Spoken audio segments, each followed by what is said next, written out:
हाँ, तो आज हम लोग इसी सीरीज में आज दूसरा दिन 3 लघु उत्तरीय प्रश्न और साथ ही आज एक दीर्घ उत्तरीय प्रश्न को भी हम लोग शामिल किए हैं कि अगर एग्जाम में दीर्घ उत्तरीय प्रश्न लिखना है तो इसको लिखेंगे कैसे, याद करने का तरीका क्या होगा, इसके बारे में भी हम लोग जानेंगे। जैसा कि 3 लघु उत्तरीय प्रश्न इतिहास से सेट किया गया है, एक अक्टूबर क्रांति से आप क्या समझते हैं। तो अक्टूबर क्रांति के बारे में यह 7 नवंबर 1917 ईस्वी को हुई थी। अभी भाई अक्टूबर क्यों कहा जाता है तो इसके बारे में भी समझेंगे। तो 7 नवंबर 1917 ईस्वी को बोल्शेविकों ने केरेंस्की सरकार का तख्ता पलट कर दिया और रूस पर अधिकार कर लिया। अगर हम बात करें बोल्शेविक का, तो ये एक दल था जिसका नेतृत्व लेनिन के द्वारा किया जा रहा था और यही दल मिल करके इसके साथ सेनाओं और किसान और वहां की जनता सबका साथ था और केरेंस्की सरकार का तख्ता पलट कर दिया और रूस पर अधिकार जमा लिया। यह घटना नवंबर में हुई थी, लेकिन अगर रूसी कैलेंडर के हिसाब से देखें तो यह घटना कब हुई थी, अक्टूबर में हुई थी, जिसके कारण इसे अक्टूबर क्रांति भी कहा जाता है। अब हम बात करेंगे, दूसरा प्रश्न है हमारा, पांडुलिपि क्या है।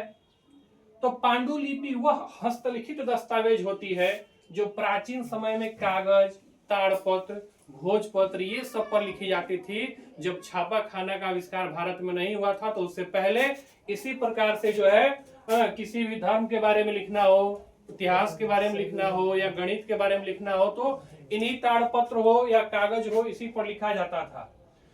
तो ये हमारा पांडुलिपि हो गया। तीसरा प्रश्न है हमारा कि विश्व बाजार क्या है। तो विश्व बाजार समझना बहुत आसान है, कारण कि विश्व बाजार वह व्यवस्था है जिसमें विभिन्न देशों के बीच वस्तुओं और पूंजी का जो है आदान प्रदान, खरीद बिक्री जो होता है वो हमारा विश्व बाजार कहलाएगा। जैसे हम लोग अभी जो मोबाइल का यूज कर रहे हैं वो सब कहाँ का है, चाइना का बना हुआ है, ओप्पो, वीवो, ये सब कहाँ का मोबाइल है, चाइना।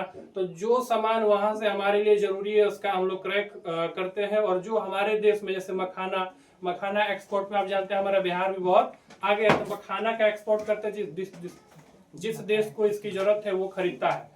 तो इस प्रकार से जो क्रय विक्रय अंतर्राष्ट्रीय लेवल पे होता है, विभिन्न देशों द्वारा हमारे सामान को खरीदा जाता है और हम उसके सामान को खरीदते हैं, तो इसी को हम लोग क्या कहते हैं, विश्व बाजार कहते हैं। अब हम लोग एक दीर्घ उत्तरीय प्रश्न के बारे में समझेंगे, ध्यान दीजिएगा। दीर्घ उत्तरीय प्रश्न लिखने का सबसे आसान तरीका अगर हम बात करें तो ये है उसके टॉपिक को समझना, जो भी क्वेश्चन उसको समझिए और उसके बारे में जो इंपॉर्टेंट नोट है उसको याद करिए।